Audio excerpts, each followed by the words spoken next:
Xin chào các bạn, rất vui được đem đến những kinh nghiệm trong việc trồng và chăm sóc những cây hoa lan tại nhà đến cho các bạn, giúp chúng ta luôn có được những bông hoa tươi đẹp rực rỡ. Hôm nay mình chia sẻ cách giúp những cây hoa lan nhỏ, cây bị thối cuốn lá, cây sẽ được sinh trưởng và phát triển tốt hơn sau khi chúng ta trồng lại. Mình sẽ có giải pháp riêng cho việc này với một cách làm rất đơn giản. Mời các bạn cùng xem. Điều cần làm đối với những chậu hoa lan này là chúng ta sẽ ngưng tưới nước hoàn toàn cho chậu cây. Vì khi độ ẩm tăng cao sẽ tạo điều kiện thuận lợi cho các loại vi khuẩn và nấm bệnh gây hại. Và về lâu dài sẽ ảnh hưởng đến sự phát triển của toàn cây hoa lan. Và chúng ta nên cách ly ra khỏi những cây khỏe mạnh để những cây khỏe mạnh luôn được bảo vệ tốt hơn. Các bạn bóp nhẹ chậu nhựa. Sau đó chúng ta sẽ lấy cây hoa lan ra. Vi khuẩn nấm bệnh gây ra rất nhanh, về lâu dài sẽ làm hư toàn bộ phần rễ và ảnh hưởng rất lớn đến sự phát triển của toàn cây hoa lan. Các bạn cần loại bỏ những chiếc lá bị hư. Những vết đen này là nơi tập trung rất nhiều vi khuẩn và nấm bệnh gây hại. Đây là nguyên nhân dẫn đến quá trình trao đổi chất, hấp thụ nước và phân bón cho cây rất kém. Khi các bạn để trong khoảng thời gian dài sẽ ảnh hưởng đến sự phát triển của bộ rễ, làm cho những chiếc rễ sẽ bị hư và dẫn đến sự thối nhũng trên thân của cây hoa lan. Do đó chúng ta nên tiến hành xử lý để giúp cho cây sinh trưởng và phát triển tốt hơn. Sau đó mình sẽ bỏ hết tất cả những rêu ở đây ra.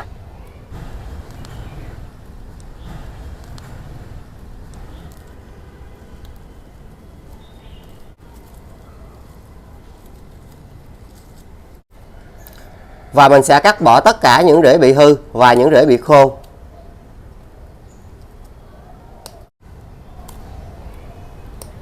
Các bạn không điều trị kịp thời thì những vi khuẩn và nấm bệnh ảnh hưởng rất lớn đến bộ rễ.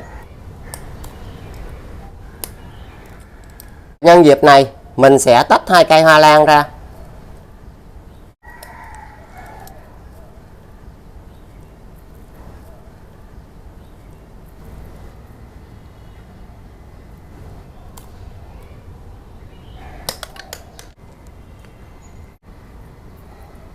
Các bạn gỡ bỏ hết những chiếc lá bị khô ở đây ra. Đây là những nơi tập trung rất nhiều vi khuẩn và nấm bệnh.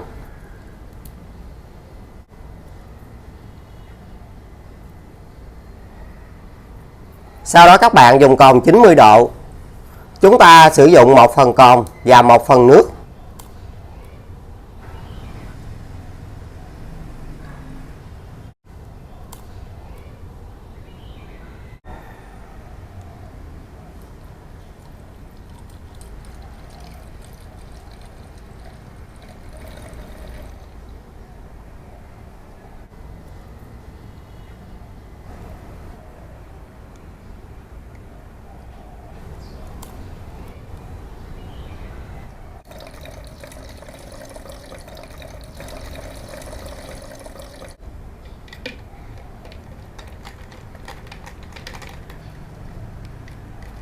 Các bạn lắc đều lên và mình sẽ tiến hành khử khuẩn, khử trùng trên toàn cây hoa lan.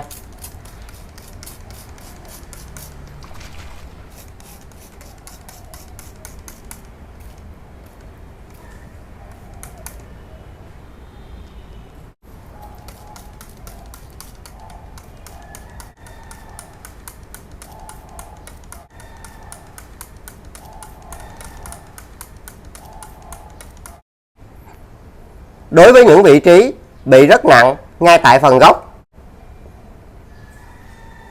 các bạn sẽ dùng một bình nhựa nhỏ. Sau đó mình sẽ cho cồn vào đây.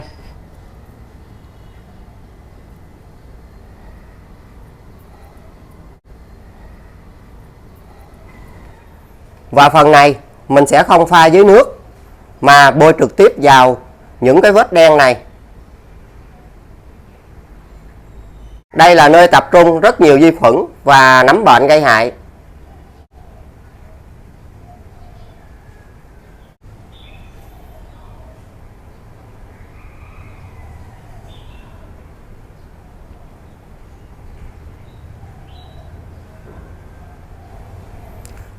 Sau khi đã xử lý nấm bệnh và vi khuẩn xong, chúng ta sẽ để cho khô. Sau đó các bạn sử dụng vỏ gỗ thông loại nhỏ và vỏ gỗ thông loại to. Mình sẽ cho nước vào đây. Các bạn sẽ để trong khoảng thời gian 15 đến 20 phút để cho chất trồng hấp thụ được lượng nước cần thiết. Và khi chúng ta trồng lại, cây sẽ rất nhanh phục hồi và mau ra rễ mới. Sau đó các bạn sử dụng một chậu thoát nước tốt và thoáng. Chúng ta sẽ cho vỏ gỗ thông loại to vào đáy chậu. Mình sẽ đặt 2 cây hoa lan song song với nhau. Và đây là cách trồng ghép.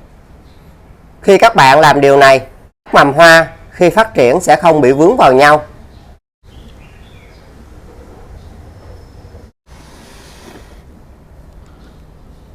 Mình sẽ cho vỏ gỗ thông vào xung quanh.